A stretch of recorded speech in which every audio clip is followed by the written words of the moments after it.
എല്ലാ യുദ്ധങ്ങളും അത് ഇടതും വലതും തമ്മിലുള്ള രാഷ്ട്രീയ യുദ്ധങ്ങളാണെങ്കിലും പച്ചയും കാവ്യവും തമ്മിലുള്ള മതപരമായ യുദ്ധങ്ങളാണെങ്കിലും അത് നന്മയും തിന്മയും തമ്മിലുള്ള യുദ്ധമല്ല, മറിച്ച് ലൂസിഫറിൽ സ്റ്റീഫൻ പറയുന്നത് പോലെ തിന്മയും തമ്മിലുള്ള യുദ്ധമാണ്. നമസ്കാരം, എമ്പുരാൻ മൂവി റിവ്യൂയിലേക്ക് എല്ലാവർക്കും സ്വാഗതം. എന്റെ പ്രതീക്ഷകൾക്കൊത്ത് എമ്പുരാൻ ഉയർന്നില്ല. എന്തായിരുന്നു എന്റെ പ്രതീക്ഷകൾ? എന്റെ പ്രതീക്ഷകൾ എന്ന് പറയുന്നത് ക്രിസ്റ്റഫർ നോളന്റെ ദ ഡാർക്ക് നൈറ്റ് റൈസസ് ആയിരുന്നു. അതിനു മുകളിൽ എത്തുമെന്നായിരുന്നു എന്റെ പ്രതീക്ഷകൾ. പക്ഷേ എമ്പുരാൻ അതിനു മുകളിൽ എത്തിയില്ല. ഒരു ഇന്ത്യൻ സിനിമയ്ക്ക് എത്താവുന്നതിന്റെ മാക്സിമം എമ്പുരാൻ എത്തിയിട്ടുമുണ്ട്. എമ്പുരാൻ എന്ന സിനിമയ്ക്ക് ഞാൻ കൊടുക്കുന്ന റേറ്റിംഗ് 8 ഔട്ട് ഓഫ് 10 ആണ്. ചിലർക്ക് ഈ റേറ്റിംഗ് വളരെ കൂടിപ്പോയി, എമ്പുരാൻ വെറും ഒരു ആവറേജ് പടമാണ് എന്ന അഭിപ്രായം ഉണ്ടാവാം. മറ്റു ചിലർക്ക് ഇത് ഒട്ടും കുറഞ്ഞിട്ടില്ല, അറ്റ്ലീസ്റ്റ് ഒരു 9 ഔട്ട് ഓഫ് 10 എങ്കിലും കൊടുക്കണം. കാരണം എമ്പുരാൻ എന്ന് പറയുന്നത് മലയാള സിനിമയുടെ ഒരു സിഗ്നേച്ചർ മൂവിയാണ്. ഇതൊരു മലയാള സിനിമയായി നമുക്ക് സങ്കല്പിക്കാൻ പോലും കഴിയില്ല. മലയാള സിനിമയ്ക്ക് എത്താൻ കഴിയുന്നതിലും ഒത്തിരി മുകളിലാണ് എമ്പുരാൻ എന്ന അഭിപ്രായമുള്ളവരുമുണ്ട്. പല പച്ചയായ സത്യങ്ങളും എമ്പുരാൻ വിളിച്ചു പറയുന്നുണ്ട്. അതും വളരെ ഇമ്പാക്ട്ഫുൾ ആയ വിഷ്വൽ എക്സ്പീരിയൻസ് ആയി. സത്യത്തിൽ എമ്പുരാൻ കാണുകയല്ല, എക്സ്പീരിയൻസ് ചെയ്യുകയാണ് ചെയ്യുന്നത്. ആരുടെയും പക്ഷം പിടിക്കുന്നില്ല എന്നതാണ് എമ്പുരാന്റെ ഏറ്റവും വലിയ പ്രത്യേകത. ഇതിന് ഒരു ഉദാഹരണമാണ് ചിത്രത്തിൽ കാണിക്കുന്ന കലാപം. ഈ കലാപത്തിൽ ആരുടെ ഭാഗത്താണ് ശരി, ആരുടെ ഭാഗത്താണ് തെറ്റ് എന്നല്ല എമ്പുരാൻ പറയുന്നത്.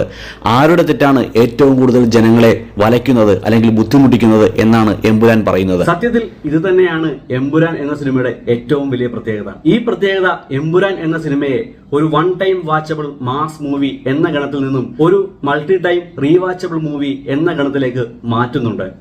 അതായത് ഒരു തവണ എമ്പുരാൻ കണ്ടതുകൊണ്ടൊന്നും ഒന്നുമാവില്ല.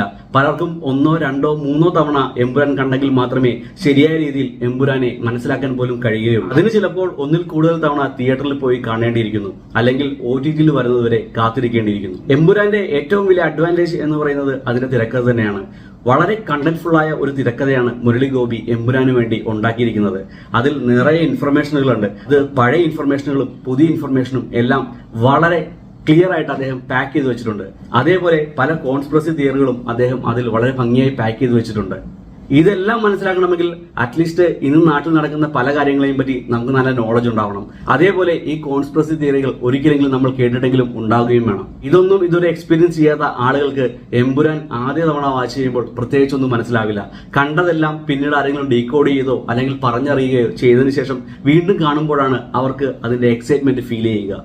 അതുകൊണ്ട് തന്നെ ആയിരിക്കാം എമ്പുരാന് ഈ സമ്മിശ്ര പ്രതികരണങ്ങളും ഉണ്ടാകുന്നത്. മുരളി ഗോപിയുടെ തിരക്കഥ ലെഫ്റ്റിൽ നിന്നും ഇങ്ങ് എമ്പുരാൻ വരെ എത്തുമ്പോൾ പലതവണ പല രീതിയിലുള്ള പഴികൾ കേട്ടിട്ടുണ്ട്.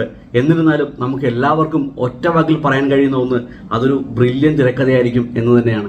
അതേപോലെ തന്നെ അത് കൊള്ളേണ്ടടുത്ത് കൊള്ളാറുമുണ്ട് എന്നത് മറ്റൊരു പ്രത്യേകത കൂടിയാണ്. വേണമെങ്കിൽ അദ്ദേഹത്തിന്റെ കരിയറിലെ ഏറ്റവും മികച്ച തിരക്കഥയാണ് എമ്പുരാൻ എന്നും നമുക്ക് പറയാൻ കഴിയും. അതേപോലെ തന്നെ പൃഥ്വിരാജിന്റെ സംവിധാനം, അദ്ദേഹത്തിന്റെ ആ ഒരു കാഴ്ചപ്പാടാണ് യഥാർത്ഥത്തിൽ എമ്പുരാൻ എന്ന് പറയുന്നത്.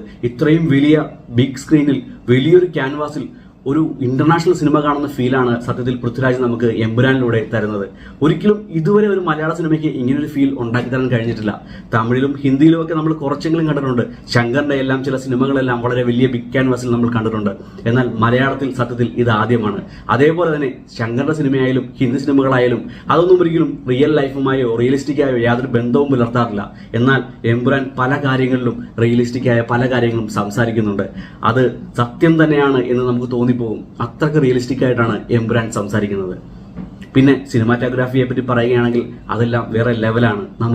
നമുക്ക് സങ്കല്പിക്കാൻ പോലും കഴിയില്ല, അത്രക്ക് മികച്ചതാണ് സിനിമാറ്റോഗ്രാഫി. അത് ഒരു ഹോളിവുഡ് സ്റ്റൈലും ഉണ്ട്, എന്നാൽ ഒരു ഇന്ത്യൻ സ്റ്റൈലും അതിലുണ്ട്. ഹോളിവുഡിൽ നമുക്ക് ഒരിക്കലും ഫാന്റസി ആയിട്ടുള്ള രീതിയിലുള്ള ക്യാമറ മൂവ്മെന്റ്സ് ഒന്നും കാണാൻ സാധിക്കില്ല. പക്ഷേ എമ്പുരാനിൽ ഒരു ഇന്ത്യൻ സ്റ്റൈലിലുള്ള ആ ഫാന്റസി മൂവ്മെന്റ്സ്, അതായത് ക്യാമറ തിരിയുക, കറങ്ങുക, അങ്ങനെയുള്ള മൂവ്മെന്റ്സും ഉണ്ട്. എന്നാൽ ഒരു ഹോളിവുഡ് സ്റ്റാൻഡേർഡിൽ അത് ചെയ്തെടുത്തിട്ടുമുണ്ട്.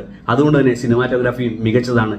ഏറ്റവും എടുത്തു പറയേണ്ടത് ബാക്ക്ഗ്രൗണ്ട് മ്യൂസിക്കും സോങ്സുമാണ്. ദീപക് ദേവിന്റെ ബാക്ക്ഗ്രൗണ്ട് മ്യൂസിക് അത് വളരെ മികച്ച രീതിയിൽ തന്നെയാണ് അദ്ദേഹം ചെയ്തിരിക്കുന്നത്. അനിരുദ്ധനൊക്കെ മാത്രം പറ്റും എന്ന് നമ്മൾ വിചാരിച്ചിരുന്ന പല കാര്യങ്ങളും ദീപക് ദേവ് അതിലും ഭംഗിയായി ഇതിൽ ചെയ്തിട്ടുണ്ട്. അതിലും ഭംഗിയായി ചെയ്തിട്ടുണ്ടെന്ന് മാത്രമല്ല, വളരെ മെച്ചുവേർഡായി ചെയ്തിട്ടുണ്ട് എന്നതാണ് ഏറ്റവും വലിയ പ്രത്യേകത. അങ്ങനെ ഓവറോൾ ഒരു എക്സ്പീരിയൻസ് എന്ന് പറയുകയാണെങ്കിൽ എമ്പുരാൻ ഒരു മികച്ച എക്സ്പീരിയൻസ് തന്നെയാണ്. ഒരു മികച്ച തിയേറ്റർ എക്സ്പീരിയൻസ് ആണ് എമ്പുരാൻ. അത് മാക്സിമം ആൾക്കാർ തിയേറ്ററിൽ പോയിരുന്നു തന്നെ എക്സ്പീരിയൻസ് ചെയ്യണം എന്നാണ് എന്റെ അഭിപ്രായം. പിന്നെ സിനിമ തിയേറ്ററിൽ കണ്ട ആർക്കും യാതൊരു വിധത്തിലുള്ള ഹേറ്റ് ക്യാമ്പയിനുകളും അംഗീകരിക്കാൻ കഴിയില്ല. കാരണം അവർ പറയുന്നതൊക്കെ സിനിമ കാണാതെ പറയുകയാണോ എന്ന് പോലും നമുക്ക് സംശയം തോന്നിപ്പോകും. കാരണം സിനിമയിൽ അത്രയ്ക്ക് വലിയ പ്രശ്നങ്ങളൊന്നും ഉള്ളതായിട്ട് എനിക്ക് തോന്നുന്നില്ല. ഗുജറാത്ത് കലാപവും ഗോദ്ര ട്രെയിൻ തീവെപ്പും എല്ലാം നമുക്ക് എല്ലാവർക്കും അറിയാവുന്ന കാര്യങ്ങൾ തന്നെയാണ്. അതുകൊണ്ട് ആർക്കാണ് മെച്ചം ഉണ്ടായതെന്നും ഇന്ത്യയിലെ രാഷ്ട്രീയം എങ്ങനെയാണെന്നും കേരളത്തിലെ രാഷ്ട്രീയം എങ്ങനെയാണെന്നും എല്ലാം നമുക്ക് എല്ലാവർക്കും അറിയാവുന്ന കാര്യമാണ്. അതൊരാൾ ഒന്നുകൂടെ പറഞ്ഞു എന്ന് വെച്ച് പ്രത്യേകിച്ചൊരു മാറ്റവും ഇന്ത്യയിലോ കേരളത്തിലോ സംഭവിക്കാനില്ല. അതുകൊണ്ട് തന്നെ കുറച്ചു പേർക്ക് അതിലൊരു വിഷമം ഉണ്ടാകും. പക്ഷെ അതിൽ കാര്യമാക്കേണ്ട കാര്യമൊന്നുമില്ല. സീനുകളൊന്നും പ്രത്യേകിച്ച് വെട്ടിച്ചുരുക്കേണ്ട കാര്യമില്ല എന്നാണ് എന്റെ പേഴ്സണൽ ആയിട്ടുള്ള അഭിപ്രായം. കാരണം പടം നമുക്ക് നന്നായിട്ട് എൻജോയ് ചെയ്യാൻ പറ്റുന്ന ഒരു പടമാണ്.